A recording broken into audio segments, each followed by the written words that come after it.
안녕하세요. 여러분의 건강 도움이 건강한 오늘입니다. 물을 대신에 자주 마시는 차, 여러분도 한 번쯤 드셔보셨죠? 건강에 좋다는 소문을 듣고 매일 물 대신 차를 마시는 분들도 많으실 텐데요. 그런데 이 5가지 차는 물 대신 마시면 절대 안 됩니다. 왜 그런지 오늘의 영상에서 자세히 알려드릴게요. 끝까지 보시고 건강을 지키는 꿀팁 꼭 얻어가세요. 물 대신 차를 마시는 습관의 문제점. 우선 물 대신 차를 마시면 어떤 문제가 생길 수 있는지 살펴볼까요? 차는 물에 다양한 성분을 첨가해 만든 음료입니다. 건강에 좋은 성분이 들어있다고 해도 매일 물처럼 마시면 문제가 생길 수 있습니다. 특히 아래 5가지 차는 과다 섭취 시 예상치 못한 부작용을 초래할 수 있죠. 차는 건강 음료가 될 수도 있지만 반대로 지나치게 섭취하면 건강을 해칠 수도 있습니다. 그럼 이제 구체적으로 어떤 차가 문제가 되는지 하나씩 알아볼까요? 결명자차. 첫 번째는 결명자차입니다. 결명자차는 눈 건강에 좋다고 알려져 있어 많이들 드시는데요. 그런데 결명자차를 물 대신 장기간 마시면 설사나 복통을 유발할 수 있습니다. 결명자는 소화기계에 영향을 미치는 성분이 들어있어 과다 섭취 시장 기능을 약화할 수 있습니다. 특히 위가 약한 분들이나 만성 소화불량을 앓고 있는 분들에겐 추천하지 않습니다. 결명자차는 하루 한두 잔 정도로만 섭취하는 것이 적당합니다. 옥수수차. 두 번째는 옥수수차입니다. 옥수수차는 구수한 맛 때문에 물 대용으로 많이 마시는데요. 문제는 옥수수차에 포함된 칼륨 성분입니다. 칼륨은 적당히 섭취하면 좋지만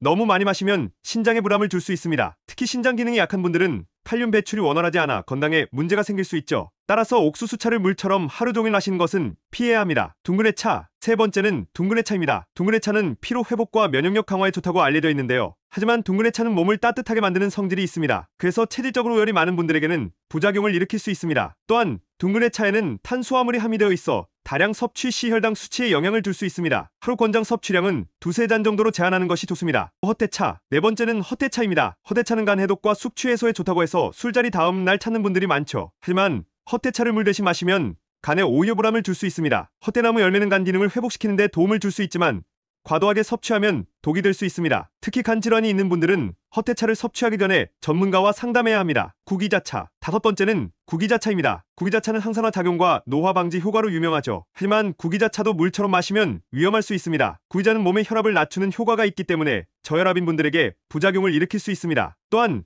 구기자는 특정 약물과 상호작용을 일으킬 가능성이 있어 주의가 필요합니다. 구기자차는 하루 두세 잔을 넘지 않도록 섭취량을 조절해야 합니다. 그렇다면 왜 물 대신 차를 마시면 안 되는 걸까요? 인체는 순수한 물을 필요로 합니다. 물이 하는 가장 큰 역할은 체내 노폐물을 배출하고 세포에 영양분을 공급하는 것입니다. 반면 차는 추가적인 성분을 포함하고 있기 때문에 체내 수분 공급보다는 다른 기능을 더 강조하게 됩니다. 차를 마시는 것은 좋지만 물의 역할을 대체할 수는 없다는 점 꼭 기억하세요. 자, 오늘은 결명자차, 옥수수차, 둥근의 차, 헛개차, 구기자차가 물 대신 적합하지 않은 이유에 대해 알아보았습니다. 이 5가지 차는 건강에 도움이 되는 좋은 음료지만 적당히 섭취하는 것이 중요합니다. 물을 대체할 수는 없으니 물은 하루 1.5리터 이상 충분히 섭취하시고요. 차는 하루 한두 잔 정도로 즐기시는 것을 추천합니다. 여러분의 건강을 위해 오늘부터 물과 차의 균형을 잘 맞춰보세요. 좋아요와 구독, 알림 설정으로 더 많은 건강 정보를 받아보세요. 다음 영상에서 또 만나요. 감사합니다.